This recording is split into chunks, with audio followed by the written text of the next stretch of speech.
وەختتان وەخێر خەڵک و کوردەوار میدوارم لە هەرکوێ هەن ساق و سەلامەت بن. من لە سەفحەکەی خۆمە دۆکۆمنتاریەکەم لە کاناڵە چوارە BBC دانیاگەم کە وائزعانەکەن کە بەشە تاریکە نیرویە هەواییە سەلتەنەتیە بریتانیاست. ئەم دۆکۆمنتاریە گەرچێک فرێ لە مەسائل تیا بەحس ناکرێ، ئەمما وەکو مەدرەکێکی تاریخی جێگای سرنجە و تێڕامانە ئومەتە کوردیە کە بزانێت اتفاقاتێک کە لە دنیای ئەمڕۆیە ئەکەوێت بەرنامەی بۆ دانریاگە و بە پێی پرۆژە ئەڕواتە ڕێوە. من ئاماژەیەک سەبارەت بە کارکردە نیرویە سەلتەنەتیە بریتانیا لە ساڵە 1920 لە سەرزەمینە کوردەوارە بە ئیعترافە خۆیان بە مساحبەکردن لەگەڵ ئەو خەلەبان و فڕۆکەوانانەی وا کوردەواریان بۆمباران کردگە ئەەکەم و لێو دوار تەحلیلێکی ئەوزاعەکە تا بە ئیمڕۆ تەماشا ئەکەین. لەو دۆکۆمنتاریە باسی کارنامە و بەشی تاریکی نیرویە سەڵتەنەتیە بریتانیاکە. بەشی تاریکەکە نەبۆ خاتری ئەوەی کە ئەمانە ئینسانتر بووگەن، ئەمانە سوڵتە و ئیقتدار و قودرەتیان نەرمتر لەتیفتر بەرخوردەکە. نوکتەیەکی مهم وە لەگرا کە ئێمە وەختی مناسباتت دەسەڵات نازانین، وەختێ نازانین کابرا ئێژێ بەرژەوەندیە ئەمریکا بەرژەوەندیە بریتانیا یعنی چی، وەختێ ئێمە ئێژین ئەمانەی لەم کەلەن کوردەوارە دانریاگن کۆرپۆریشنن و دەوڵەتی ملی حیجملەتێک نین، سەنەدەکانی ئاوا دەرەکەوێت. ئەنچە کە ئێوە لەم دۆکۆمنتاریە ئەیوێنن ظاهرەن داستانەکە لەسەر ئەم کۆڵە کەسە کە ئیمپراتۆریەتە عوسمانی لە بین چووگە و ئەمان هاتگن مستعمراتە ئەم ئیمپراتۆریە بێن نەژێرە دەسە خۆیان لە تەقسیماتێک کە فیما بینە بریتانیا و فەڕەنسا ئەکرێ و لەگرا بەحسەکە ئێژێ ئێمە ئەخۆینە لە شمالە عێراقا ئەخۆینە داوە مەردمێک، زوانیان فەرقەکە، فەرهەنگیان فەرقەکە، پەس ئەمانە کوردیان ناوە چون زوانیان فەرقەکە و چون فەرهەنگیان فەرقەکە و نایژێ ئەو فەرهەنگە چییە، ئەم تەفاوتە چییە. تەماشاکەن ئا لە گراسە بۆ تۆ قەومی ئیتنیکی دروست ئەکەن، میلەتی قەومی ئیتنیکی دروست ئەکەن. لە سەرەتاوە ئەمان دەست بەیەخەن لەگەڵ لادێ بەلادی مردمە کوردەوارە و ئێلامەکات کە ئێمە لە نیرویە زەمینی چارە ئەمانمانە نەکرد، هەزینەیەکی یەکجار گەزافی نیاز هەردەسە ئێمە، بۆیە ئێمە چوین و بیرمان لە کارێکی هەرزان کردو. ئێمە خەریک بوو هەڵەشکیاین، بریتانیای عوزما خەریک بوو هەڵ ئەشکیا، بیرمان لە کەڵکوەرگرتن لە نیرویە هەواییە سەلتەنەتیە بریتانیا کردو کە هەم هەرزان بوو هەم بە شێوەی بۆمبەباران کردن ئەتوانین مقاومەتانە مەردمی بشکێنین. ئەو ئەسەن ناچێتە تاوە ئەوەی کە کورد کێز چییە، باسی چی ئەکا، بۆچی مقاومەت ئەکا و ئەمانە لە کامە عونسۆر ئەدەن. بعد مساحبە کاتەکە خەلەبانەکانە لەوەی مقدارە چەک ناو ئەوە ئەسلحەهای جەدیدی کە دەوڵەت بریتانیا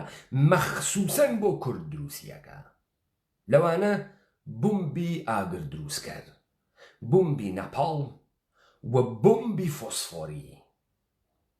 بومبی فۆسفۆری دەوڵەتە بریتانیا دروستی ئەکا کە کوردی پێ بکوژێ و بۆ ئەووەڵین جار لە تاریخ ئەستفادە لێکن. لەگرا شتێتر بەحس ناکرێ. 1921 بۆ ئەووەڵین جار بەر عەلەیهە نیروهای ئازادی بەخشێک کە ئەسلحەیە شیمیایی بەکار ئەبرێ بەر عەلەیهە کورد بەکار ئەبرێ و گازە خەردەلە چەکە شیمیاییە دەوڵەتە بریتانیا بەر عەلەیهە جەنگجویانە کوردە. لەگرا داستانی نەقڵەکە تۆ وەختی گەرەکتە ڕووتی دەسەڵات بوێنی ڕووتی دەسەڵات بوێنی ئێشێ ئەم دەسەڵاتە بەی لە سنوورەکانە ئیقتداری مەسەلەن ئەم بریتانیا لەوانەیە ئەوروپا لەوانەیە بوو فرە ئینسانێک کە کۆی لە دەروون بێ بەهەشت بێ بەڵام بۆ ئینسانێکی کوردی کە لەسەر کۆڵەکەی بەزەیی و ئەخلاقیاتە بەرزە ئینسانی و ڕەهایی ویسیاگە دەسەڵاتە بریتانیا دەسەڵاتێکی داپۆسێنەری ئینسانیە گەرەکتە ڕووتەکەی بوێنیت وەختێ مەواجه ئەوێ لە دەستگیری توە داوەزە دەرەوە خەتاب بکە بە ناشرینترین و کوبەندەترین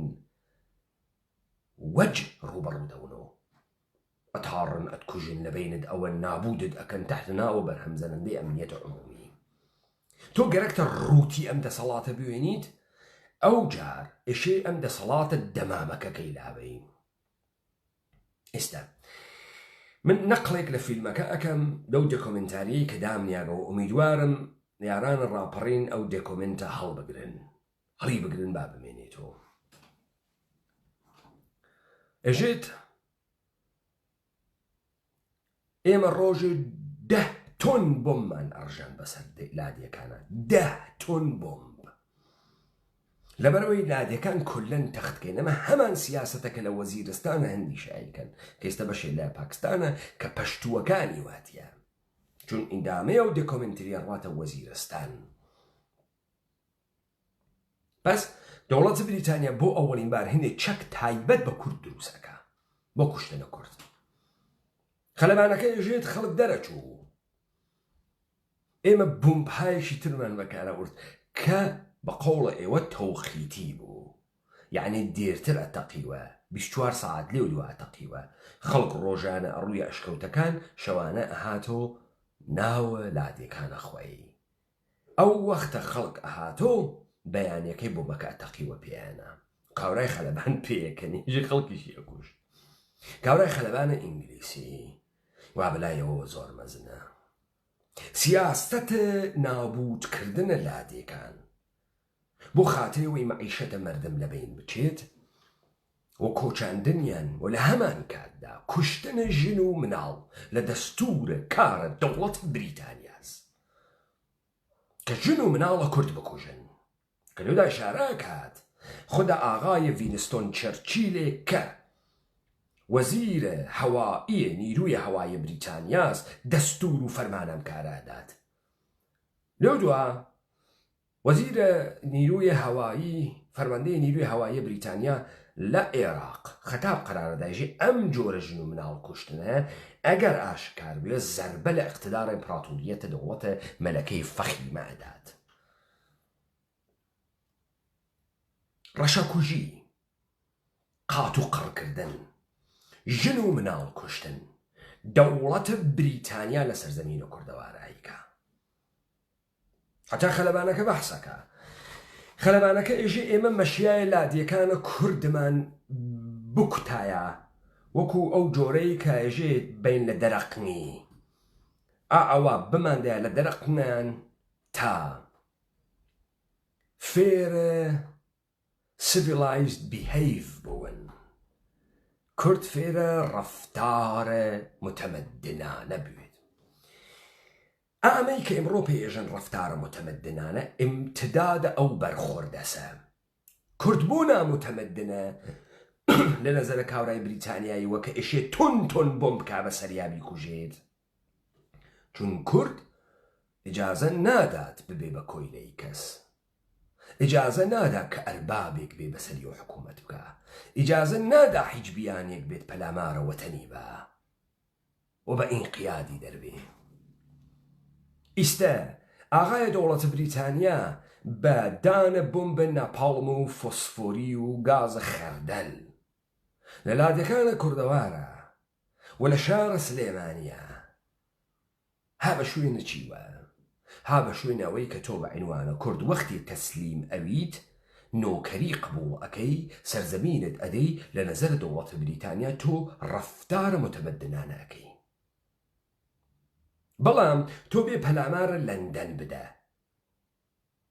وەلی تۆ ناتوانانی بێژی خەڵکی بریتانیا ئەسڵحەی گر کەسە دەسۆ لە بەرامبەرە تۆ بۆمبی ئەتۆمیش بەکارەبا کە تۆ لەندەن نەگری ڕەفتاری قەیرە متەمەدنانەس لە نەزەرە ئەوان ڕەفتارەکە پاتریۆتیکە وەتەن دۆستانەس کەی لە وەتەن بوونە تەوەجۆکەن ئەم کەلەماتە کە بەکار ئەبرێ لەم دۆکومنتریە خاسێت تەوەجۆی بۆ پێ بکەن چون ئەمە ئیمتدادی هەست بە دنیای ئەمڕۆیە ئێوە لێودا مەسئلەی بەحسەکە ئەژێ عێراق کەوتە سەهمە بریتانیا کە گەیی بە جێگەی نەوتەکە دی ئەمە ناوێ باتە دەست فەڕەنساویەکان چون ئێستا ئالەگرا ئستدلالێ تێبێتەوە ئەژێ چون ئەگەر ئەم نەفتە بکەوێتە دەسە کورد تەمامە مستعمراتە بریتانیا لە خاوەرمیانە خاتە تهدیدەوە وەنابوودیانەکە ئیسە سوال ئەمەسە ئەوڵەن ئەم تحلیلە غەڵەتە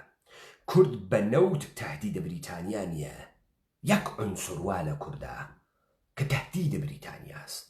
کە تهدیدە نەزمە کۆرپۆرێشنە جیهانیە ئەو عنسوڕە کوردیەتە نەنەوت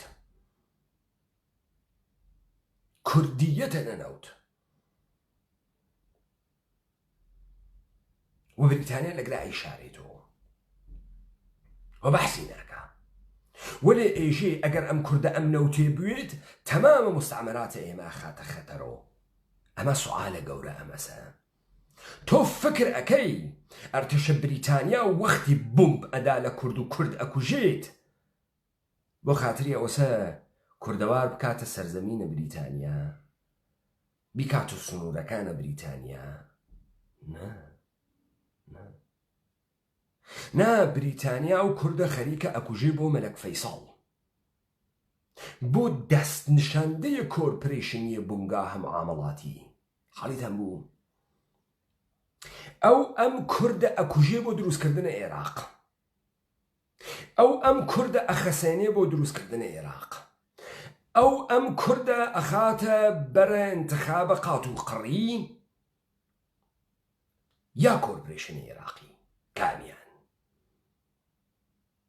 تو لەگرا ئەوێنی اتفاقێکە کەفێ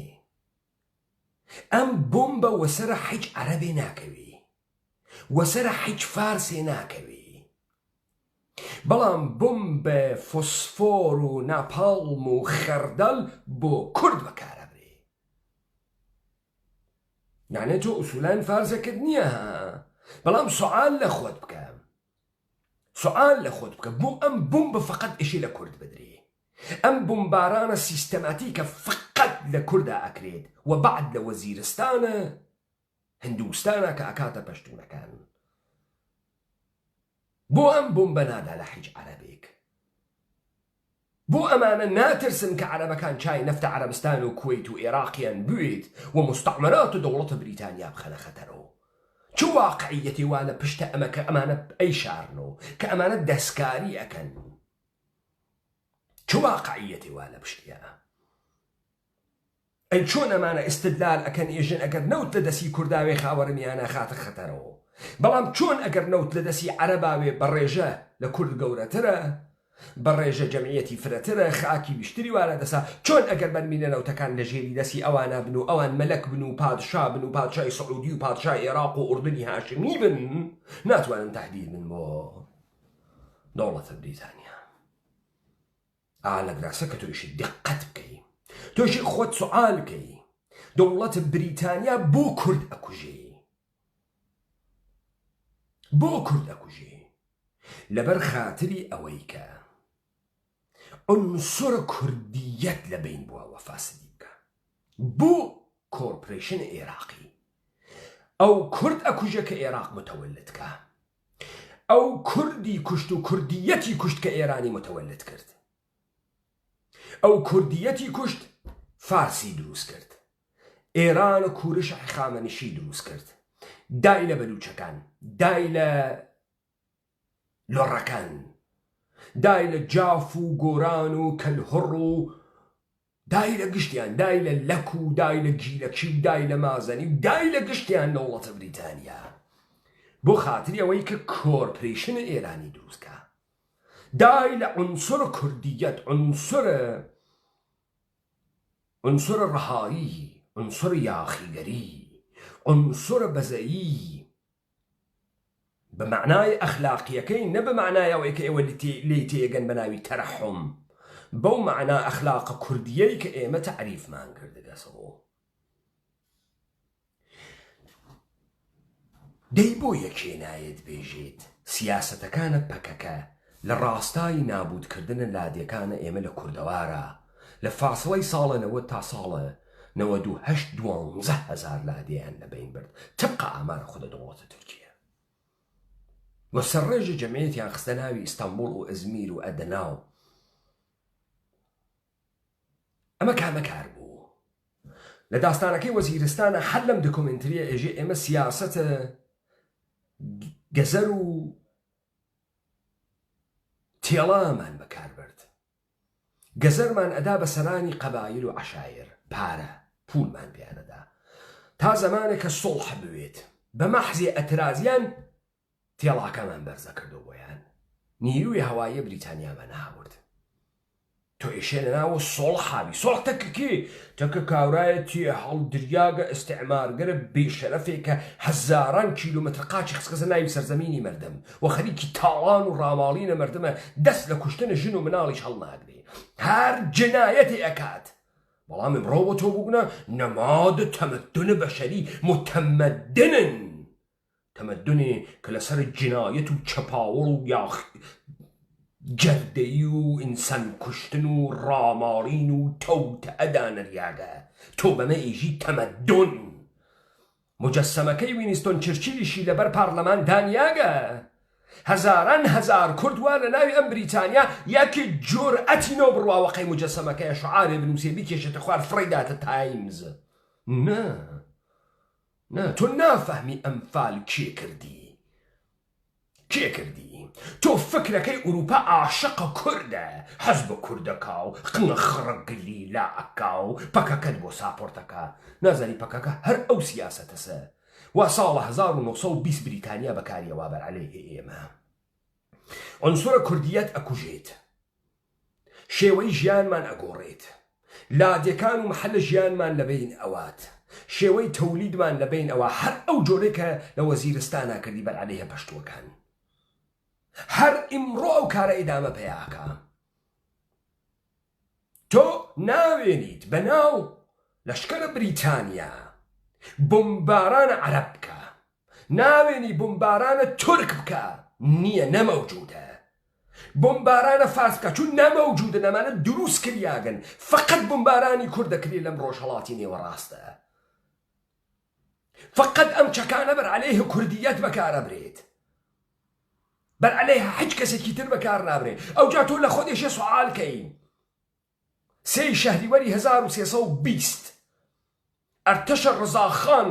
ئەرتەشە کۆرپۆرێشنە ئێرانی، ڕزاخانە قولدور و بە هەزاران هەزار ئینسانە کوردی کوشت و عنسوری کوردیەتی لەم سەرزەمینە کوشت. بە 45 دقیقە تەسلیم بوو لە بەرامبەرە قوای بریتانیا. 45 دقیقە. یعنی ئەرباب هات مدیر عاملی گۆڕا،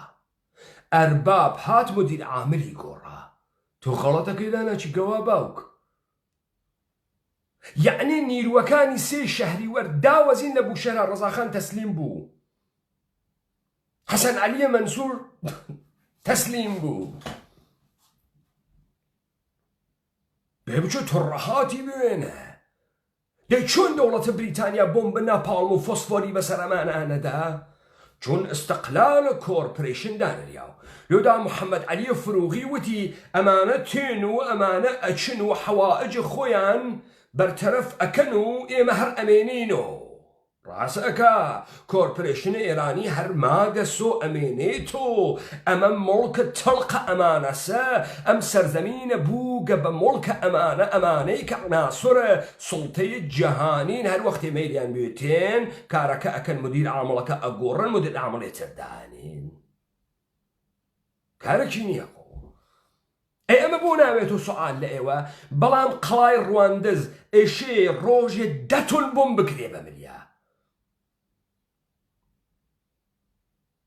چۆن ناوێت و سوال بۆ ئێوە کێ فێرە ئێوەی کردگە ڕەفتارە متەمەدنانە بکەن تەرەفدارە ئاشتیون تەسلیمون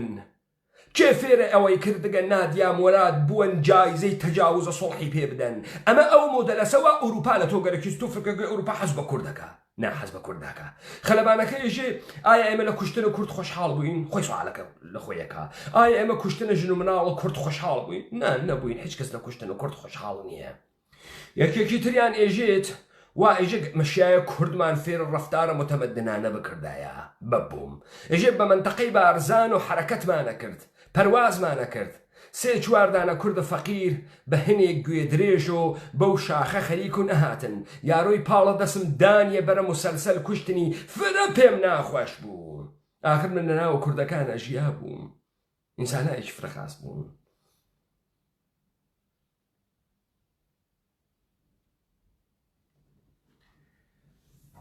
تۆ فکر ئەکەی ئەمریکا و ئیسرائیل بریتانیا و ئوروپا دۆست تۆست ئینسانە سادەی جاهلە خەڵەفیاک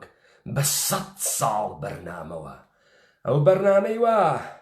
هێزە هەوایە بریتانیا لە کوردەوارا بەکاری برد و بەغای دروست کرد و بەغای لە دەسە ئێمە سەند و سەرزەمینە کوردەواری سەند و فەیسەڵی لە عەرەبستانە سعودی هاورد و داینیان لە بەغاو بۆ فەیسەڵ و بۆ دەسەڵاتە فەیسەڵ و بۆ حکوومەتە عێراقی ئینسانە کوردی داژێرە بوون بە ناپاڵم و فۆسفۆر پوڵی ڕژاند و خودعە و نەیرەنگی دروست کرد و حیزب دەست کرد و فەلسەفەیەک غەڵەتە ئتنیکی قەومیە کوردی هاورد سەرزەمینە کوردەواری منشەق کرد و ئینسانە کوردی کەوتە بەر ئاماژە دەستگاهە کنیسە و کلیسیا چرچیل نەک شەخسیەتێکی متەنەفر نییە لە زەهنە ئینسانە کوردیە زۆری شفتخاری پێیەکە لەم سەر و بەندەوە جنبشی جیهانیە بلاک لایڤز ماتر دروست ئەوێت کوردیەت ستایلز مەتر دروست نەبوو پەلامارە مجەسەمەکانە ئەم بێش شەرەفانەوە هاتن کوردیەتیان نابود کرد بدەن و فڕی بەنە ڕوودخانەیە تایمز تۆ ئەم گشتە کوردە لەگرا ئەوێنی فێری کارواشی و تەیکوەی بووگە چواری نیە لە خیابانە وای پێکردن بریتانیا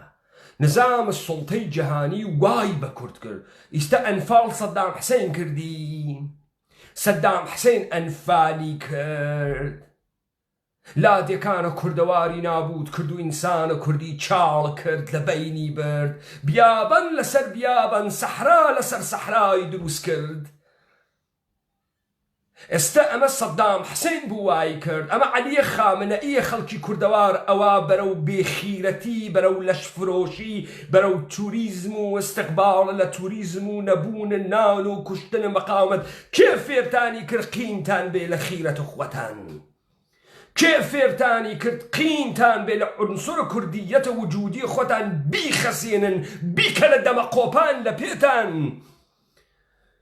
کوا ئەو کوردیەتەی وا تەمام ئەم خاوەرەمیانەیە پاراست بوو ئەو لایف ستایلە کوردیە وا ئەمڕۆ تۆ فێر بووگی لە دەمە قۆپانە ئەیوێنیت وەلێ ڕەفتارە سیڤیلایزد ئەەکەی لە بەرامبەر داگیر کردەم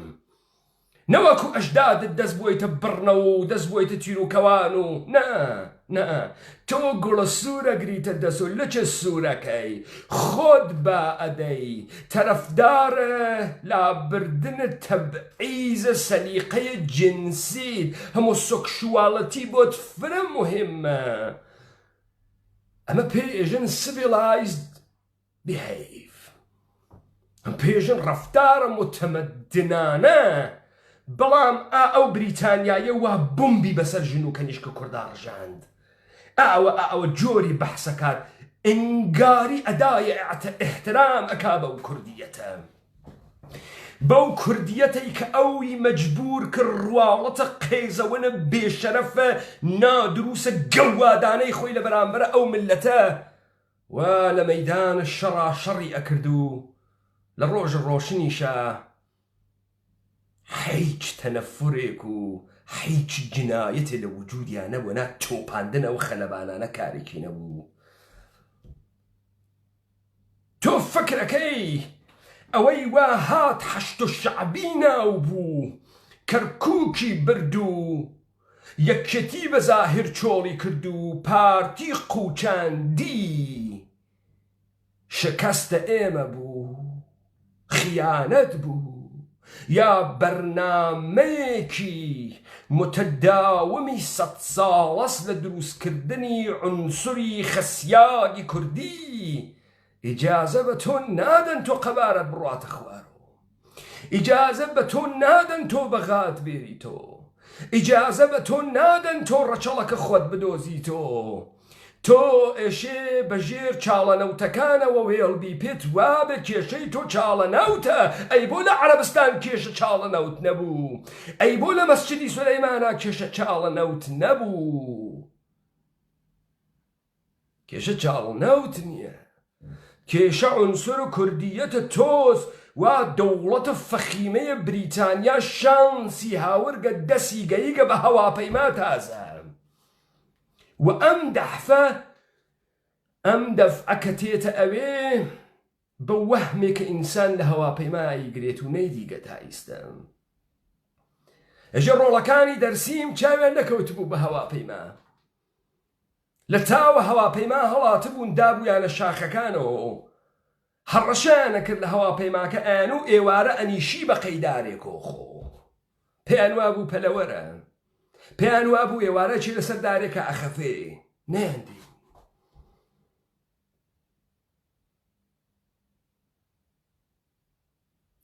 بۆ دەوڵەتە بریتانیا بۆمبە فۆسفۆر ئەدا بەسەر ئینسانە کوردیە، نەپاڵم ئەدا بەسەر ئینسانە کوردیە،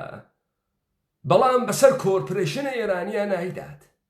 بەڵام کۆرپۆرێشنە ئێرانی 45 دقیقە لە بەرامبەر ئەرتەشە متتەفەقین و قوواتە بریتانیا مقاومەت ناکات.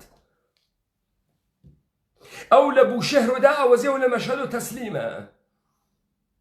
تەسلیمە ئەم ئەرتەشە پڕتۆم تۆراقەی ڕزا قولدورە دەوڵەتە ئێرانی 2500 ساڵەی کوڕە کوورەش، نەوەی کەیکاوس و ڕۆسەم، ئێرانی تریاکیە بەچکە جوولەکەیە ئانوسیە هندیە پارسیە کە هاوریا گەسە ئەگرا. ئیستا تۆ فکر ئەەکەی ئەم ئیتفاقاتانە کە ئەکەوێت دەرئەنجامە تێگەیشتوویە تۆز تعبیرە ئەمریکا و بریتانیا و ئەوروپا لە تۆ ئەمەسە حەز بە تۆ ئەکا، حەز بە کوردیەتە تۆ ئەکا، فێرە پەناهەندگیت ئەکا بێ بچی بۆ پەناهەندگی تۆ حەزی پێیەکە. نا، ئەوە کە بۆ تۆ دوو ئوستانە سلێمانی و هەولێرە بۆ دانێت، ئەوە کە بە سپای قودس بەشێکی ئیدارە ئەکا و بە دەستگاهە ئەمریکایی تورکی جوولەکەی خەزەری ئانوسی بەشەکەی تر ئیدارەکە. هەر قەبارەکەت ئەواتە خوارۆ تۆ بێژی کەرکووکم گەرەکە نەوتی واتیان نەوت مهمە. کۆرە تۆ عنسوورە کوردیەتیان بردگە، عنسوورە کوردیەتیان بردگە خەساندگیانە، تۆیان ترساندگە ڕەفتارە سڤیلایزد بکەین. لە نەزەرەمانە ڕەفتارە سڤیلایزد ئەوەسە کە تۆ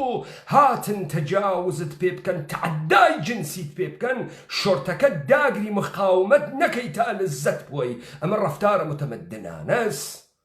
ئەو بە تۆیەژێ تەمەدون چییە؟ ئەو کە بۆمبە فۆسفۆر بەکارەبا، ئەو کە دەست لە کوشتنە ژن و مناڵ ناپارێزێت، ئەو بەڕاستی خوا هەڵی ناگرێ ئەوروپاییەکان مافە چۆلەکە ئەپارێزن، سەگ و گەماڵ و سوتک و پشیلە لەگرا حقوقی هەست. حەز بە ئێمەکەن کوان مافیە مرۆڤێ ئێمە؟ کێ فێرە ئەمە بوو؟ کێ فێرتانی کرد بەمە؟ ئەنفال سەدام حوسێن کردی؟ عەلیە خامنەی لە خۆی ئرادەی هەست بێت کەرکووک لە تۆ بسێنێ؟ عەلیە خامنەی چەکارەس کێ هاوڕگەسی لەوێ داینیاکە؟ تاران کێ دروستی کردەکە؟ بۆ ئەم هۆڤیەتە وەبەر بمباران ناکەوێ؟ بۆ ئەم تارانەوە بەر بۆمباران و بۆمبای نەپاڵم و فۆسفۆر ناکەوێت بۆ ناکەوێت کوا ئەم ئێرانیە فارسەوە مقاومەت ناکا لە بەرامبەر ئەرتەشە بریتانیا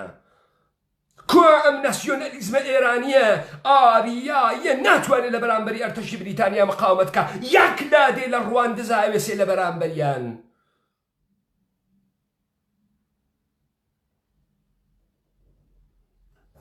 ڕۆڵەکانە تەنگستان ئینسانە کوردیەکانە تەنگستان و شیر عەلی مەردان خان ئەوێسن لە بەرامبەریان بیبی مەریەم ئەوێسێ لە بەرامبەریان کوا ئەم فارسە لەکوێ وێسیاگە ئەم فارسە کوا مەوجودیەتی کوا کێ ئێوەی فێر ئەم ڕەفتارە متەمەدنانە کرد سەرانە عەشایرێک کە پووریان ئەگرت کە مردمەکە تەسلیم کەن و سەرزەمین تەسلیم کەن لەبەرەوەی کۆرپڕێشنی تیا دروستکەن ئەمڕۆ کێها ئادرسە جەدیدیان بە ناوی سەرانە عەشایر بۆ تۆ دروست کردگە کێها فەعالینە جامعی مەدەنی بۆ تۆ ئەمە هەمان سیاسەتە بە شێوەیەکی تر بە نێگاهێکی تر تۆ فەکرەکەی وڵاتە متحدەی ئەمریکا هاتکە تۆ بکاتە عەدەدێ تۆ عەدەدێکی لە نەزەراوان تۆ خەتەرناکترین عنسوری کە بنیادە سوڵتەی ئەمان لەبینەوەی هەروە کە لەوێ دروست ئێژێت وەلێ ئستدلالەکە غەڵەتە کورد بمێنێت بریتانیا ناتوانێت بەسەر خاوەرمیان حکوومەتکە ناتوانێت مەسەلاوە نییە کورد دەستی ئەگا بە نەفت چی پێ بکە نەفت چ پێ بکە چی ئەکا بە نەفت بە کێ ئەفرۆشی پول و پارە ئەوەی کە ئەوان لێ ئەترسن نەفت پول چی تێرێ بۆ ئینسان شەهامەت عەقڵ بوێری ئازادگی ڕەهایی پوڵ ئەمانە تێرێت دا کامە 100 میلیاردەرانەی سلێمانی و هەولێر شەجاعەتیان هەست بوێرن یا لەخۆ خوێڕیتر و گەواتر و قەحبەتر نییەن کێ فێرتانی کرد بڕۆن بیوێنن ئەو تاریخە بوێنن تا دانە بەدانە تووک بە لەشتانەوە هەڵسێت وا ئیمڕۆ من یاک کوردم نەدی بڕوا پەلاماری مجەسەمەی وینستۆن چەرچیل لە لەندەنا بە بڕوا بێژە من هەم تۆ تەوتەعەت کرد سەرزەمینە کوردەوار و کەلان کوردەوارە لە دەست من دەرئاورد تۆ جینۆساید کوردیەتت کرد تۆ لە ئینسانە کوردی ئەم تەنیا فەلسەفەی ژیانە ئینسانیە ئینسانە خەسیاگت تەسلیم بووگە کۆیلەی تەجاوز پێکریاگت کەرەستەیە دەستە نظامە سوڵتەی خۆتت دروست کرد تۆ حەقت نەبوو وا بکەی ئەی چۆن ئەمانە ئەمڕۆی کە بێتە ناوی سەرزەمینیان پەلاماری پارلەمانیان باد ئەی گرن نابوود یەکەن لە سێدارەی ئەدەن تحتناوە پاراستنە ئەمنیەتە ملیە خۆیان بەڵام هاتنە منتەقەی ئێمە هاتنە سەرزەمینە ئێمە پەلاماری ژن و کەنیشک و دایک و باوکی ئێمەیاندا بۆچی هاتن بۆ سوڵتەی خۆیان غەڵەت ئەکا بەرژەوەندی هەست نەمەشیە یەک ئینسانە کوردی تەحملە بچووکترین سوڵتەی هیچ کەسێکی بکردایە تۆ فەکرەکەی فقط بۆمبای نەپاڵمیان لێتدا نا بۆمبای حیزیان لێتدا نا قەومی فارسیان بۆ دروست کرد نەبوو مەوجود نەبوو فارس مەوجود نییە تورکیان بۆ دروست کرد نەمەوجودە تورک نەمەوجودە مەوجود نەبوو بۆمبای ناپاڵمە ئەمڕۆ تاریخە ئێرانەوا لە ناو زەهنتوا تەکان ناخوا دیا ئەکۆس وا لە ناو زەهنتوا تەکان ناخوا تۆ بووگی بە حاشیە کریاگی بە قەومە ئێتنیکی کریاگی تە ئەقەلیەت دارای خصوصیەتە ئەقەلیەتی محافزەکار تەنگ نەزەر ترسنۆک تەجاوز پێکریاگ ناتوانی خیاڵ کە ئەم سەرزەمینە هەنە تۆ بووگە چون تو خۆتت لە حاشیە دیگە تەحقیر کریاگی تەناگەر تۆ گەورە فکرت کردایەوە وها چۆن یاڵەتە متحدەی ئەمریکا ئێژێ ئێمە ئەمریکا is a free country ئێمە لیبرالیزم و دموکراسی بە دنیا سەعادەکەین مەرەنزە ئەمریکایی ئەچێتە ئەفغانستان تۆرۆبۆرۆ ئەکێڵێت دموکراسی بوات ئەی چۆن من شەقامەکانی نیویۆرک نەکێڵم و کوردیەت بووم بۆ منە تەنگ نەزەرن بۆ کێ وای بە ئێوە کردگە ئێوە ئەوەنە تەنگ نەزەر بووگن لە چیە ترسی لەوەی کە قەبارەت نییە لەوەی کە بابای ئیسفەهانیەک لە تۆ بەخیرەترە لە کوردیەتە ئاتوانێ بێت و لە کوردیەتە ببێ بە سوڵتانێ دەی تۆ لەو زرنگتروە بۆ مەگەر ئێمە حەسوود و بەخیڵین بۆ وەختی سەلاحەدین شمشێری بەرزۆ کردو مەگەر بەری گرت بە پاڵەوانی تیە مردم لە ژێر شمشێرەکەی سەلاحەدینە بۆ مەگەر ڕاپەڕینی کوردەواری سەربەخۆ بەر ئەگرێ بە هیچ ئینسانێکی بە کەرامەت لەم دنیا بێت دەژێر ئاڵای کوردیەت بۆ ڕەهایی ئینسان لە ژێرە ئینقیادا شمشێر بۆشێنێت و وەسفی قارەمانێتی و پاڵەوانی و گەورەیەکەی نەکات کوردیەت مەراحلی هەست پێی بگەی کە ئەژدادت تۆ لا شعور پێگەی بوو 100 ساڵە بە سوورەتە منسەجم تۆتەئەت لێ ئەکەن ئیمڕۆ نەهادینە کریاگەسە ناو زەهنە تۆ شێخ مەحموود دەستی لەگەڵ ئینگلیسیەکان نەدا بۆیە وامان لێ هات کێ فێرتی کرد وا قسە بکەی کێ فێرتی کردگە وا قسە بکەی نەک شێخ مەحموود هەر ئینسانێکی کوردی ئیجازەی بە هیچ دوژمنێک نەدابێتە ناوە ئەم سەرزەمینە ئەوجە کوردیەت و کەرامەتی بوو چۆن تەسلیمە بم لە بەرامبەری کەسێک هات کە بمکا بە بەردەی خۆی بمکا بە کۆیلەی خۆی سەرزەمینم بووە فەرهەنگم بووە وجودم بووە هۆڤیەتم بووات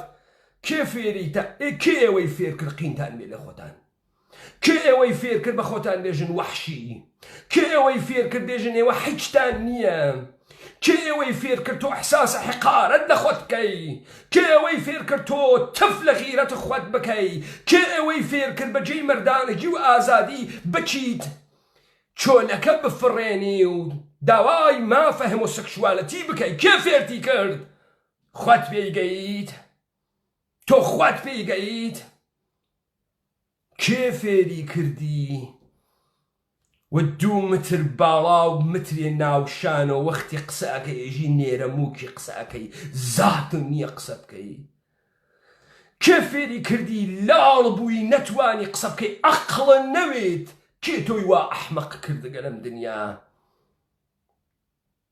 کێ تۆی وا قەبارە بچووک کردگە کێ تۆی وا ترسە زاور کردگە وا حازری خۆت بکوژی بە تریاک لەبین بچی بە حەشیش لەبین بچیت بە شیشە لەبین بچی بە قورس برنج خۆت بکوژی بە کرمیت و بە نەفت خۆت بسووتێنی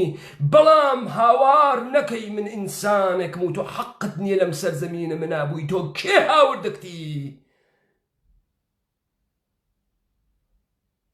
چۆن ئەمانە کە ئیستە بۆ تۆ مەهد تەمەدونن سوارە بەر هەواپەیماکانیان بە بۆمبە نەپاڵم و فۆسفۆر هاتن بە گازە خەردەل هاتن بە پوڵ و بە فەساد و بە ئەرتشا هاتن کە نابودت کەن کامەسا و فەرهەنگە کوردیە ئای بریتانیای تۆ لەو فیلمە بەحسی ئەەکەی کامەسا و فەرهەنگە کە تۆ لێ ئەترسی کامەسە و کولتورە کە تۆ لێی ئەترسی بە بۆمبە فۆسفۆر لێ ئەدەی لەبەرەوەی نابودی کەی ئەوە چاڵە نەفتەکانە کەرکووکە نایەڵێ خاوەرمیانە مستعمەرە بێت نا ئەوە عنسر کوردیەتە دەنا هەمان چاڵە نەوت دەست عەرەبەکانە بوو هەمان چاڵە نەوتوانە دەسە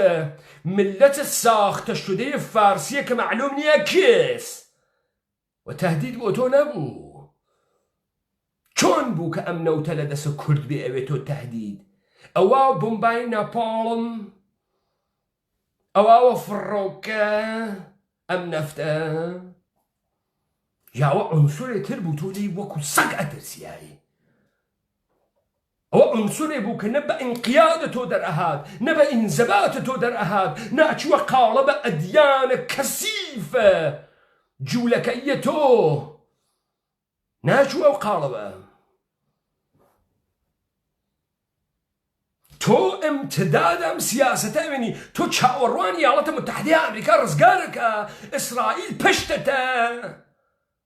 ئیسرائیل پشتە تۆس دوای بەستنە قەراردادە باڵفۆرە 1970 2 نوامبر 1970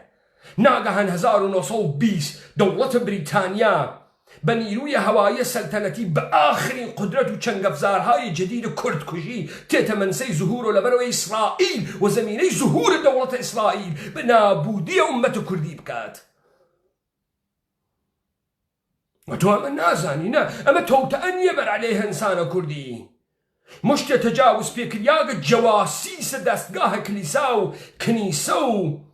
مراکز نظام سلطه کورپریشن جهانیان بناو کرد بۆ تۆ دروست کردگە وا تۆ تەمامە وجودت بووگەستۆ دەما قۆپان و مشتی. وا تۆ نە لە خوا تێگەیت، نە لە پێغەمەر تێگەیت، نە لە ئازادگی تێگەیت، نە لە کوردیەت تێگەیت، نە لە سەرزەمین تێگەیت، هیچ تێنەگەیت. دەوڵەتە بریتانیا پوڵە پێدا کە لە سڵحاوی. لە سڵحاوی بۆچی لە سڵحاوی؟ بۆچی مەگەر تۆ ئەترازی چه اتفاقی بۆ دەوڵەتی بریتانیا کەفێ؟ حکوومەتە کۆرپۆرەیشنیەکەی لەبێ نەچێ. دەوڵەتە بریتانیا ئێشێ بۆچی بێت بۆ مەلەک فەیسەڵ تۆ بکوژێت؟ بۆچی ئێشێ تۆ بۆ مەلەک فەیسەڵە عەرەب بکوژێ؟ عەرەبی خۆشتر گەرەکە؟ نا دەوڵەتە بریتانیا کوردیەت دەبین ئەوە تا کۆرپۆرەیشن بەسەرۆدا بنێت. نە دەوڵەتە بەرخاستە لە ئێرادەیە ملیە ئومەتە عەرەبی. کوا ئومەتە عەرەبی؟ 21 وڵاتە عەرەبی مەراکش، لیبی، سوودان،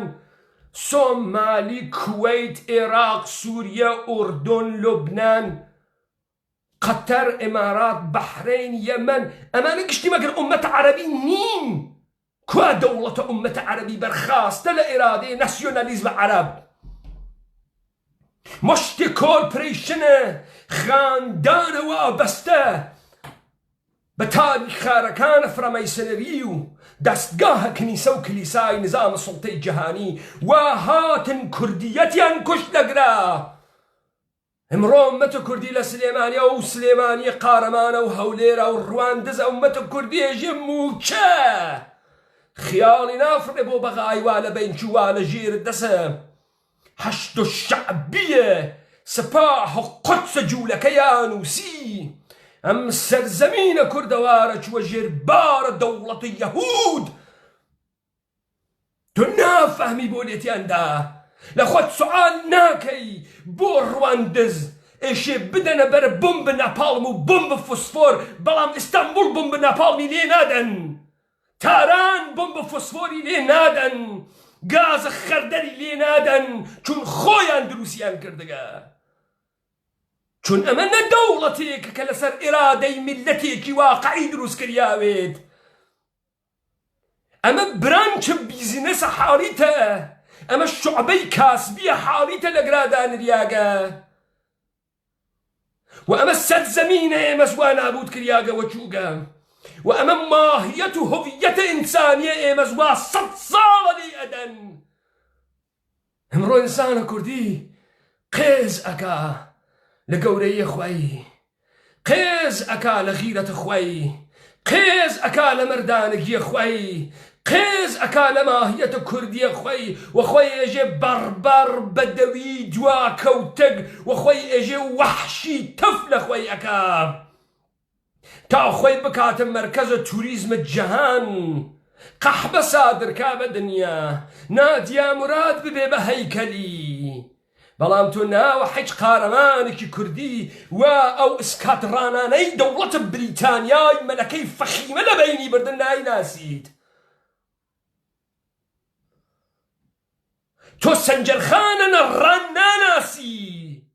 ئەمە قازی محەمەوە ناسی نایناسی. تۆ سەنجەرخانە نەڕان ناناسی، پێتی نایژن، والیخانە پێ نایژن، پێت نایژن کێبوو نەمانە. تۆ حەج کام نەمانە ناناسی، حەج تاریخی لە خۆت نازانیت. وەلێ قازی محەممەد و قاسملو ئەناسی، مەلا مەسەفا ئەناسی، جەلالە تاڵەبانی ئەناسی، حەپۆ ئەناسی. بەڵام تۆ لە خۆت سوعال ناکەی ئەگەر ملەتە تورک مەوجودە کوا بۆمبە فۆسفۆریەکانە سەرە ئیستانبوڵ؟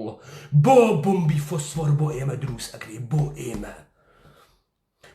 بۆ چەکە شیمیایی لە ئێمە ئەدرێت، لە ئێمە. ئیمپراتور هیرۆهیتۆ 2 شاری لە 2 ڕۆژە 300,000 کوشتەیدا 7,000 خەلەبانی بووە خۆی دا بە ناوەکانی ئەمریکاوە تهدیدە لێدانیان کرد لە توکیۆ ملەتی ژاپۆن خەیلە زیاتری لە ئاڵمانە هیتلەری کوشت ژاپۆن فرە زیاتری لە هەندیەکان و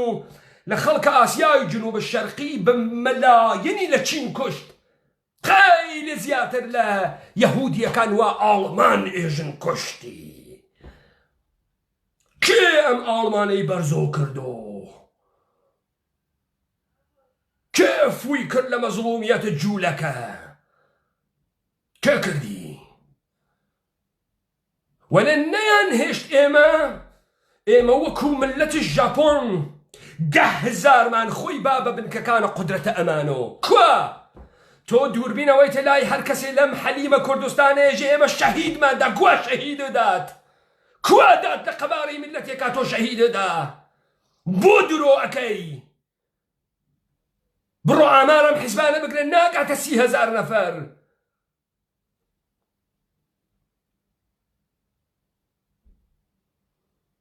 تۆ لەسەر کوردیەت قڕکریاگی بێت شەرەف نەک لەسەر پوڵ و بوجە وا تۆ ئیمڕۆوە درۆیژی ئێمە شەهیدماندا کووە تۆ شەهیدەدا کوردیەت جۆرمە تۆ حاڵیتە تۆ بووی تۆ لووسکەی پوڵپەرستە خائەنە خوێڕیە بێئرادەی بێعەقڵ تێتان نەماگە حەجێکەتیان نەماگە من شەهیدەمدا ژاپۆن بوویت 10,000 نەفەر فقەتدا لە ناوەکانی ئەمریکا کووە شەهید داکتە شەهیدەمداکە ناگاتە 50,000 نەفەر تۆ سیستەماتیک هاتکن نابودتکەن چۆن پیاگێ لەم سەرزەمینە تاقەتی کرد دوای ئەنفال دانیشێت چۆن تۆ تێڵی لەو بەغا مشتە جوولەکەی ئانووسی شێعەی ئێرانی پاڵبەنەوە چۆن تۆ تێڵی ئەمە اتفاقە بکەفێ کێ بەدەستی کێ 12,000 لادێ لە ئاخرە قەڕنە 20,990 بەدەستە پەکەکە و دەوڵەتە تۆکی نابود بوو چۆن یەخە بەمانە ناگری تۆ کووا تۆ شەهیدە داگەزانی شەهید یعنی چی کووا تۆ لە قەباری میلەتێ قەت زاهر بووگی و ئەزانی چیت لێ ئەدزن چییان لێت برد تۆ فەکرەکەی بریتانیا حەز بە تۆوەکە ئەوروپا حەز بۆ تۆوەکە تۆ بووگی تۆ خوێڕی حەز بە تۆوەکە تۆ گەوادیەکەی تۆ مین و ژووب هەڵەدەی تۆیژی باشترین قەحبەی عالەمەم ئەوێ گەرەکە لێت ئەرێ عنسر ناپەسەندە ئینسانە کوردی ئەفەهمی بۆیە نادا لە تورک بۆیە نادا لە فارس چون مەوجود نییە یاک عنسر مەوجودە لەم خاوەرەمیانە عەرەبێکی خەسیاک کوردێکی گەردەنکەش کوردێکی یاغی کوردێکی ڕەها ئینسان ئازاد و کوردی مەوجودە ئەمە ئیشە لەبین بچێ و لەبینیان برد بۆ نەیاندا لە تاران بۆ تۆ بە بۆم نابود کریای بۆ مەلەک فەیساڵ بۆ دەوڵەتە ملیە عێراقی بوو ئەمەسە هۆویەتە ناسیۆنالیزمی دەوڵەتە ملیە تورکی بوو نا ئەمە کۆرپۆرەیشنە کۆمپانیای بازرگانیە مدیر عامڵی هەست مدیرانی هەست عەلیە خامنەی مدیر عەلیە خامنەی چەکارەس بێتە کەرکووک سەگە کێس حەدی چیە قاچ بخاتە ناو بەغا نەن تۆ ئەم شێوەتە نەدیگە نیروی دەوڵەتە بریتانیا ئینسانە کوردی و سەرزەمینە کوردەواری ئەکێڵا بە بۆمبە فۆسفۆر و بە گازە خەردەل لەبەرەوەی بیداتە مەلەک فەیساڵ چون مەلەک فەیساڵ فرە شیرین و نا ساختارە کۆرپۆرەیشنی وا لەوێت و حاڵیتە دەوڵەت و حکومەت باوکە مەردمە موچە حاڵیتە کاورای حەیز ئەفەهمیت کێ دەوڵەتە ئێرانی بۆ تۆ دروست کردووە 45 دقیقە مقاومەتی نەکرد لە بەرامبەر ئەرتەشە بریتانیا 45 دقیقە مقاومەتی نەکرد وەلی ئەم سەرزەمینە کوردەواریە کێڵا هاڕی لە بەرنامەکانە تەختە قاپووە و پیاگی تیان نەهێشت 45 دقیقە مقاومەتی نەکرد کوا ئەم مهمیە ئیمپراتوریەتە فارسیە ئەم ناسیۆنالیزمە گەوادە ئێرانی لەکوێ بوو مقاومەت بکە بۆمب ناپاڵم و فۆسفۆری لێبەن بۆ لێیان نەدا تۆخمەکانە کوورش و داریوش لەکوێ بوون مشتی حەیزە تریاکی لەکوێ بوون ئەمڕۆ گەردنیان درێژە تێن ئەم سەرزەمینە کوردەوارە تەحت ناوە کۆرپۆرێشنە ئێرانی نابودیان کرد ئەسفەهانی خەریکە قەحبەی دنیا سادرەکا بە دنیا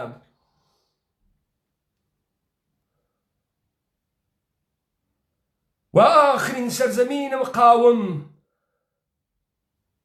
ئاخرین قەلبە تەپەندەیە ئەم دنیا و ئەم جیهانە کە کوردەوار بێ قەرارە هەتایە نابود بکرێت تاریخت بۆ ئەنووسێ بریتانیا ئاکسفۆردی هەس گەرتۆرد بێلت بۆ هەنێرێ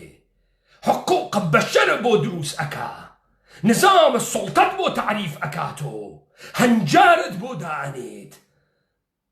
بە بۆمب ناپاڵم و فۆسفۆر بە چەکە گازە خەردەل بە تەوتە بە نەیرەنگ بە پوڵ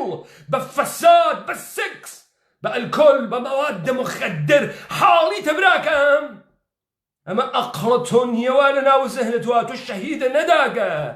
کوا تۆ شەهیدە داگە لە قەبارەی سەرزەمینە کوردەوارە 30,000 نەفەر 40,000 نەفەر تۆ مەشیە فقط 100,000 نەفەر ئینتحاریت وایە لە بەرامبەر دوژمنە کوا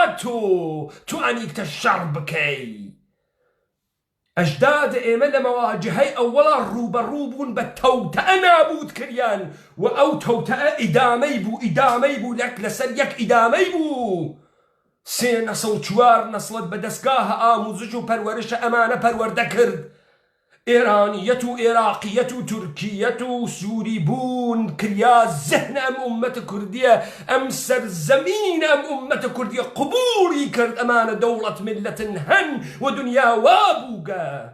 ئینسانێکی کوردی ئەمڕۆ فکر ناکە ئەسفەهان کوردن نا فارسە کوان فارسە دەی بۆمبی فۆسفۆری خوارد لەبەر بەرچاو تەنگی ئەقەلیەتی نا کورد نەوگن نا کوردنی نەبغا کوردی نییە بەردە گەورە یعنی نایوەشێنی کورە حەیز تۆ لە ئەقەلیەتە خۆتا ئیمڕۆ مەهابادی شەپێ ئازاد ناکرێ بۆ چون تۆ هەربووکی تۆ ئەقەلیەت چاوچون و خوێڕی دەمە قۆپان لە پێ لاوە گەڕووسشی ئەس حەزی پێ ناکەین و کوریایی گشتی خوێڕیە و هەورامانی لێ تێ ناگەین و کەی بەشەرن و هەر مقڕیان نه تۆ کێواتی پێکردگە چەسبیاگی تۆ مقڕیانەوە کێواتی پێکردگە وەڵا لە خۆ هەڵی ناگرێ نازین کرماشان کوردە و کورد نیە و با بڕێن بکەینەوە کورد تۆ بیکەیتەوە کورد حەیز تۆ دەمە قۆپان لە پێ تۆ مەحسوڵە ئیستیعمار تۆ وا شەهامەتە لە کورد کوشتگە تۆ وا عنسرە کوردیەتە کوشکەشت دەمە قۆپانەکەمان شڕایتێ با هەڵقنین وا کوردی بڕێن مامۆستا هەژاری گوێ بدەین خوێڕی هەملە کردگەوە مامۆستا هەژار کورد تۆ تەجاوزە دنیا پێکریاگە خوێڕی دەمە نەکردگەسەوە دەمە نەکردگەسەوە ئێستا مامۆستا هەژارە چوو دەمە قۆپانە حیزەکەی پاک چوو بریتانیا لە چی ئەدا لە زوانتی ئەدا چی تۆ ناخوشایەند بوو بۆی چی ئەی ترساند ئەی من ناتوانم سڵتە بکەم لەم خاوەرمیانە ئەگەر کورد مەوجود بێ نەفت باعث بوو نەفت 1920 چی دەکرد بە نەفت شجاعەتە پێ دروست ئەکرد دلێرێ و پێ دروست ئەکرد تۆ برسی بووی 1920 تا بریتانیا نەها نان نەبوو بیخوای نەدەزانی زندگی چۆنە زاوزێت ناکرد خۆشی و هەڵپەڕکان نەبوو معنای زندگیت نەبوو تا بریتانیا فێرتی کرد کێ ئەوەی خەساندگەواتانە پێاتکە ئەوە ئیمتداد تاریخێک تاریخ ئەخوێنی تۆ ماچۆرە قمە دیاکۆ بێ ئەم تاریخە بخوێنەوە بێ تاریخە بووم بە فۆسفۆرەکە بخوێنەوە بێ تاریخە ئەم نەپاڵمە بخوێنەوە بێ تاریخە ئەم گازە خەردەلە بخوێنەوە دا بزانم بوو لە عەرەب نەدریا بوو لە فارس نەدریا بوو لە تورک نەدریا وەلێ لە ئێمە دریا لە ئێمە دریا بۆ ئەم ناسیۆنالیزمە کەڵە کڵفتە ئێرانی ئەم تارانە ئەم حکوومەتە 2500 ساڵە ئەم کوڕە کوورشە یەک بم بە ناپاڵمیان نەدا لە تاران 45 دقیقە مقاومەتی نەکرد وەلێ ڕواندز ڕۆژانە 10 تون بم بەسەری و خاڕیەکەن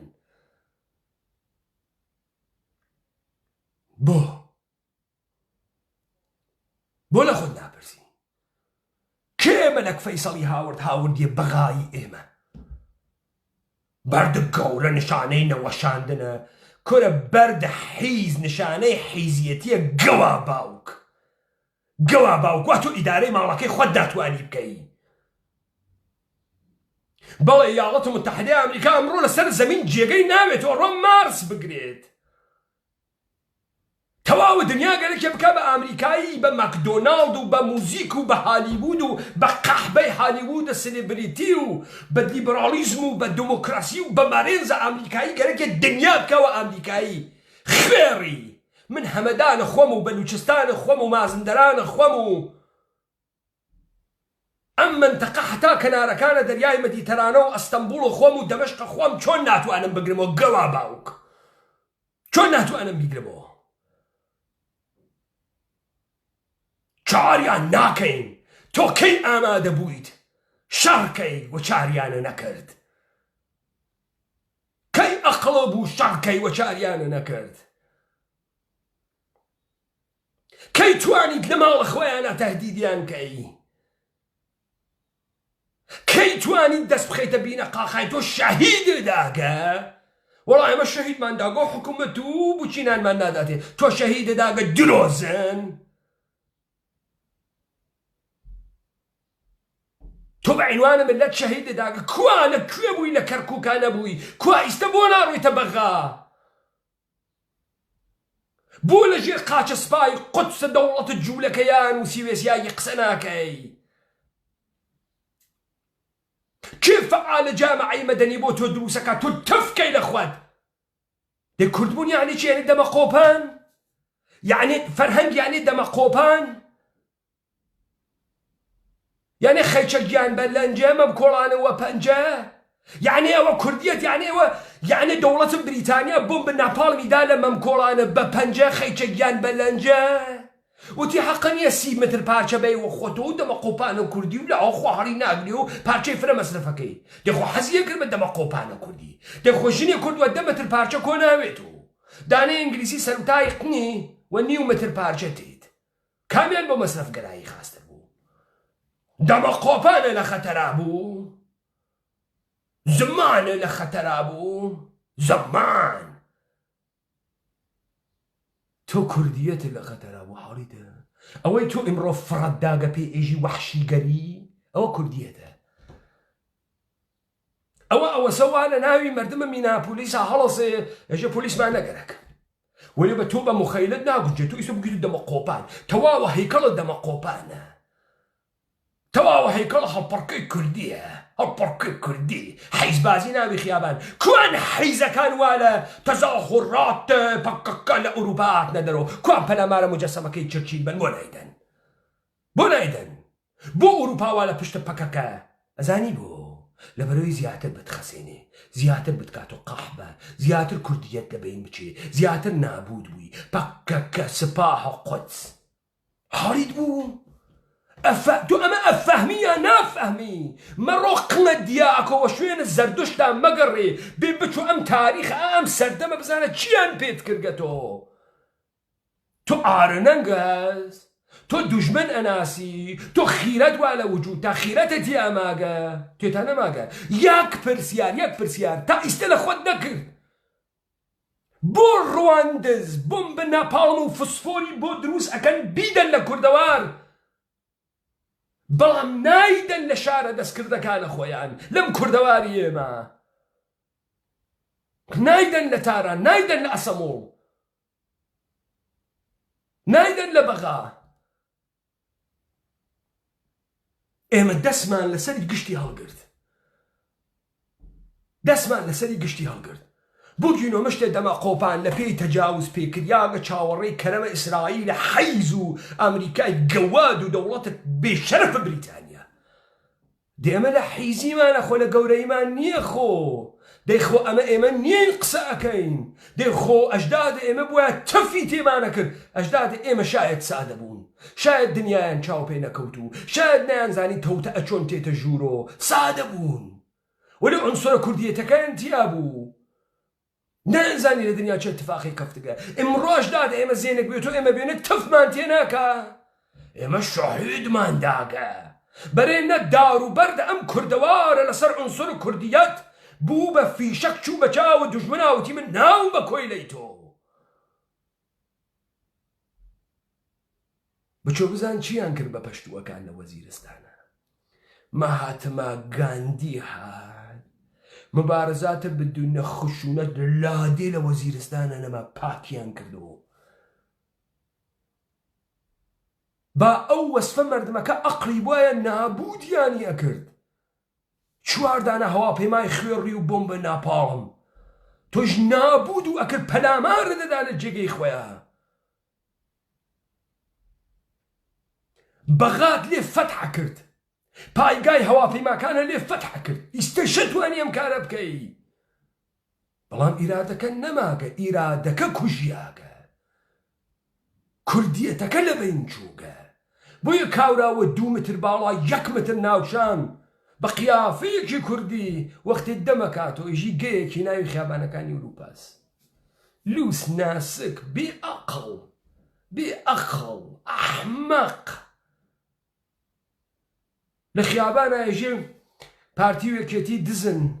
کاورای حمایەت کنەندە لە پارتی وەکێتی ژێ بەدیلۆ چیە؟ ناتوانێ جوای باتەوە، ناتوانێ بێژە کونی بەدیلە دز چییە؟ دزیانێ بەدیلی نییە؟ یعنی هەر کەسێکی تربێرین بۆ دزیکردن ئێشێ تەخەسوسی بێت؟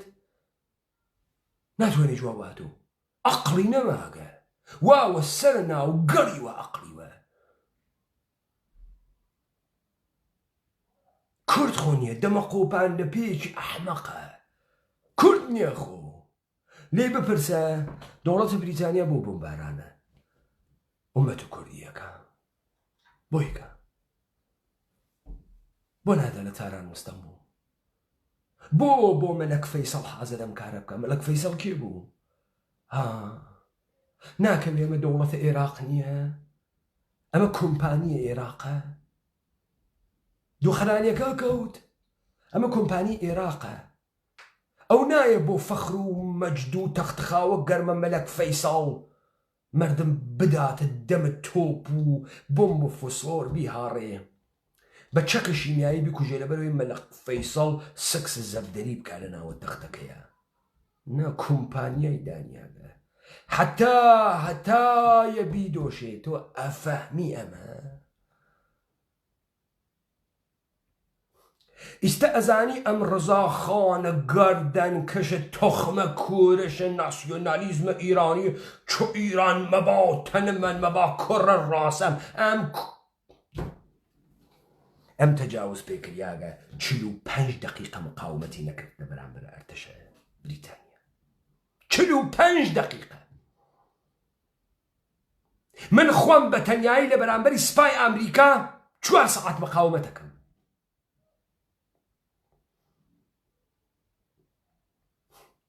45 دقیقە مقاومەتی نەکرد. بۆ نەیکرد سوال بۆ نەیکرد تۆ چۆن ئێژێمە دەوڵەتی ئێرانیە و بەرگرفتە لە ناسیۆنالیزمە فارسیە و ملەتە فارس مەوجودە. ئەرێ یا ئەربابە گەورەکە هات مدیرە عامڵەکەی گۆڕی تێ هەڵدا کوڕەکەی دانیا جێگەی، بابەکەی لاورد کوڕەکەی دانیا، لێدا کوڕەکەی لاورد خومەینی دانیا، خومەینی مرد خامنەی دانیا. تۆ فکرەکەی خامنەی ئێرادەی لە خۆیە بتوانێت قسەی وا بکە. کێتێت ئمڕۆ لە کوردەوارە بە ئێوە ئێژێ کورد بوون عیبە، وەحشی بوونە، دوور لە تەمەدون بوونە. بە تۆ نایژێ تەمەدون یعنی چی؟ تەمەدون یعنی بووم بە فوسفوریەکانی بریتانیا، تەمەدون یعنی قەتڵ عامی ڕەشەکانە ئەفریقا، 10 ملیۆنی وە ئەم بلژیکیانە نابودیان کرد. تەمەدون یعنی مردنە سەدها ملیۆن ئینسان ڕەشە ئەفریقایی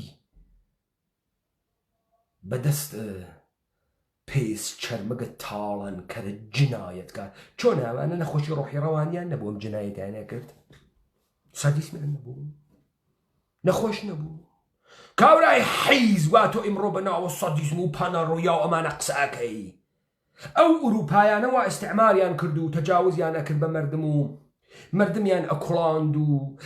هەزار و ملیۆن لە قاتی و قڕی و بۆمب و کوشتارا و لە کۆیلێتی لە بەینیانەوەردون چی بوون؟ سادیسمی بوون؟ چی دیس ئۆردەریان بوو؟ مەگەر باوەکانە ئامانە نییە ئەمڕۆ بە عینوانە متەمەدنەوە لە دنیا سەیریانەکەی. چی بوو؟ نەخۆشیەکان چی بوو؟ کاورای حیزە ئاکادمیکە کورد وا دەمەکەیت و ڕەوانشناسی وایژێ. کاورای حیزب بێشەرە فاشیزم و ڕەسیزم یعنی چی؟ گەوا باوک تو گرتگەزە دەمەوە تۆ کونیە کوێی؟ کێ فێرتی کردگە؟ باوکە من ڕەسیست بوو؟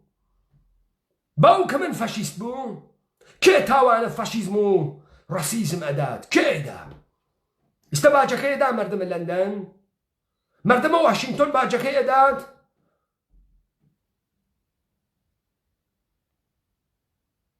ئەم سروەتەوە ئاتاڕیانیان کرد و ئەم جنایەتەوە کردیان و ئەم ئستعدادەوە کوشتیان و ئەم هۆڤیەتەوە قات و قڕیان کرد و ئەم جینۆسایدە کولتوری و ئەم نابودیە کە بەسەر ئەم جانە هاوردیان کێ بەهاکەیەدا؟ ئەمانەیدن؟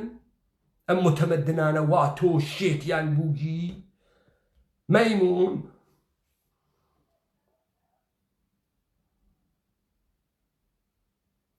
ئەڕۆیتە سوراغە تاریخ، بچۆ سوراغە ئەم تاریخە، بزانە ئەم تکنیکانە وا بریتانیا بەکاری برد. ئیمڕۆیش تۆ ئەزانی لاهور کی هاوردگێسی؟ مەسعودە بارزانی کێ لەوێ داینیاگە؟ قوتبەی سادقی و زیائەددینی و فعالینە جامعەی مەدەنی کێ بۆ دروست ئەکا؟ دەوڵەتە ئێرانی؟ نە، نظامە سوڵتەی جیهانی. نظام سلطەی جیهانی فهمیت؟ فهمیت؟ مەلەک فەیساڵ مدیرە عاملە کۆرپۆرێشنە عێراقە تۆ حاریتە. ئەفەهمی؟ ڕزاخان کارمەند و مدیرە کۆرپۆرێشنە ئێرانیە. ئەفەهمی؟ کێشێ بە بۆمبە ناپاڵم لێبەی، بە فۆسفۆر لێبەی، بە خەردەڵ لێبەی ساحبانە ئەم سەرزەمینە. چ عنسورێکیان واتیا؟ چی ئێشێ لە بین بووەی؟ کوردیەت. کوردیەت ئمڕۆ ئەبێ بە چی؟ ئەبێ بە وەحشیگەری، ئەبێ بە ئینسان غەیرە متەمەدن، کاورای جنایەتکارە نەخۆشە گەوا باوکە خەلەبان ئێژێت بۆمبم ئەدا لە ژن و کەنیشکە کورد فێرە ڕەفتارە متەمەدنانە بوون. داچوونە من ئەوە لە ژن و کەنیشکەکەی خوات بەم فێرە ڕەفتارە متەمەدنانە بوون چه شەکڵیە؟ یا من ئەم لە دەرگاکە و ژن و کەنیشکەکە پاڵکەوتگن خوات پاڵکەوتگی؟ کامە سەر ڕەفتارە متەمەدنانەی تۆ کاورای جنایەتکار؟ کامە سەر ڕەفتارە متەمەدنانەی تۆ مەگەر ئەم کاولیە لەم کوردەوارە کریاگە دروست ئەوێت؟ مەگە دروست ئەوێت؟ ئەزانی دەردە کوردبوون چییە؟ ئەفەهمی دەردە کوردبوون چییە؟ بچۆ ئەگەر تۆ کورد بی، ئەگەر تۆ ئینسان بی، ئەگەر تۆ تخمە بەشەر بی، تەحمل ناکەی ئەوە فیلمە بوێنیت، تەحملی ناکەی بوێنیت کە چیان پێت کردگە، کە چیت پێ ئەکەن کە تۆ خواد نەماگی، خواد نییەی. تا بزانی ئەوەی تۆ قسە ئەکەی مەحسوڵە تەفەکوڕە خۆت نییە، ئەوەی تۆ تێگەیگی لەم دنیا مەحسوڵە دەریافتە خۆت نییە، ئەوەی تۆ لەم دنیا حاڵی بووگی نەک بۆ تەعالیە تۆ بە پێچەوانە بۆ نابودی تۆس، بۆ لە بینچوون تۆس. ئەم کوردەمانە کوشت نەفتی پێ نەدەین،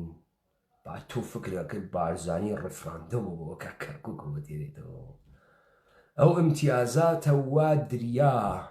و حەلیمە بەشە قەومی ئیتنیکێ دەلیلی وجودێ اتحاد جەماهیرە شەوروی و بابزانی نە ئیسرائیل ئەمریکا ئێران نە بریتانیا وا تۆ هارە بریتانیا بووی وا تۆ حازری جەد و ئابادت بکەیتە نۆکەرە یاڵەتە متحدەیە ئەمریکا کێ فێرتی کردوا بکەی کێ هات بە تۆوتی ئەمانە ئەربابن و گەورەن ڕئیس عەشیرەکە وا تەجاوز پێگریا گەژێرە دەسە ئەوان بوو ڕئیسە حیزبیەکە وا ئەوان دروستیان کرد و کردویانە ڕئیسە تۆ ئەوانە فێرتیان کرد ئەساتیدە دانشگا ڕوو ناگبی ئەوانەی وا لەژێر دەسە ئەمانە مەدرەکیان گردووە حقوقە ئەمانیانە ئەخوارد و مەعاشە ئەمانیانە ئەخوارد ئەمانە ئێوەیان فێرە قسە کرد بەیان وت کورد کێست ئێمە چیمان گەرەکە مافیە خوامە تۆ کامە مافە خوێڕی کامەسە مافە کوا جارێ مافەکانە مشەخەس کە بزان تۆ چیت مافیە خوامە کێ فێرتی کردەم حیزە لەسەر زەمینە خۆتا ئەپاڕێیتەوە مافە خوامە من شاهێدم داگە بەڵێ نا ژاپۆن بووی ملیۆن ئینسانە هەناردە بەرەوە شاهێدم داگە تۆ ئێستا فێر بووی نادیا مراد تەولی دەکەی حەپۆ فێرتی کردگە گوریلا بۆ تەولی دەکا سپاهە قودس یەکێتی و پارتی فێرتی کردگە فەعالە جامعەی مەدەنی دروستکەی موچەخوەر پول پەرست جاسوس بێ ئێرادە لەش خۆ فرۆش ماهیەت فرۆش وجود پول کاغەز پول ئەوتەماتە پول هەمانە لێت دروست کرد جا تۆ فکرەکەی کەرامەت ئەوێ جا تۆ فکرەکەی بەشەری لەخۆتت دەپرسی بۆ نەپاڵم و بوم بە ئاگر دروستکەر و فۆسفۆر دروست ئەکەن بۆ تۆ فەقەت بۆ تۆی دروست ئەکەن نەخۆت ناپرسی بەڵام بۆم تورک و ساحێ و ئیمپراتۆریە عوسمانیە دروستی ناکەن بەم ئێرانی ئاریایی و کەرەکوورشە دروستی ناکەن ئەوان وە تیرکەوان ئەگیرین وەلی تۆ ئیشی فۆسفۆرە لێبن 1920 گازە خەردەرە لێبن نەتفەهمی ستم ماتەڵی ئەرباب ئەمریکا تەکانێک بە بەش لقمەنانی خاتە بەرد و بخۆی سەم و سووتەک وات کرد بەخوات